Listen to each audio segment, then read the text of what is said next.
রাজবাড়ী গলন্দ পৌরসভার মেয়র ও গলন্দ পৌর আওয়ামী লীগের সভাপতি নজরুল ইসলামের বিরুদ্ধে সম্পদের তথ্য গোপন করার অভিযোগে মামলা দায়ের হয়েছে। রবিবার দুর্নীতি দমন কমিশন দুদক ফরিদপুর রাজবাড়ী সমন্বিত জেলা কার্যালয়ের সহকারী পরিচালক সরকার আবুল বাশার দাবি হয়ে মামলাটি দায়ের করেন।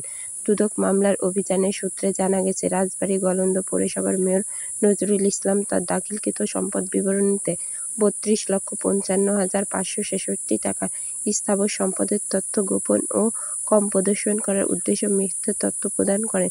ওই সম্পদসহ অবৈধ উৎস হতে ৫৯,৭৪,৩০৪ টাকার জ্ঞাত আয় বহির্ভূত সম্পদ অর্জন এবং ১১,৮১,২১৪ টাকার সিসি ঋণ পরিশোধ হওয়া সত্ত্বেও তা সম্পদ বিবরণীতে উল্লেখপূর্বক মিথ্যা তথ্য প্রদান করে শাস্তিযোগ্য অপরাধ করেন। এ কারণে তার বিরুদ্ধে দুর্নীতি দমন কমিশন আইন ২০০৪-এর ২৬ ও ২৭ ধারায় দুর্নীতি দমন কমিশন ফরিদপুর সমন্বিত জেলা কার্যালয়ের রাজবাড়ী রবিবার ৯ জুন মামলা নং ১ দায়ের করা হয়েছে। মামলা দায়ের করেন দুর্নীতি দমন কমিশন ফরিদপুরের সমন্বিত জেলা কার্যালয়ের সহকারী পরিচালক সরদার আবুল বাশার। উল্লেখ্য, দুর্নীতি দমন কমিশন ফরিদপুরের সমন্বিত জেলা কার্যালয়ে ২০১৯ সালের ১৮ নভেম্বর আর নং ৭/২০১৯ অনুসন্ধান শেষে গলন্দ পৌরসভার মেয়র নজরুল ইসলামের বিরুদ্ধে ৪৯,৬৩,৯০০ টাকার জ্ঞাত আয় বহির্ভূত সম্পদ অর্জনের অভিযোগ প্রাথমিকভাবে প্রমাণিত হয়। এ কারণে তার বিরুদ্ধে সম্পদ বিবরণী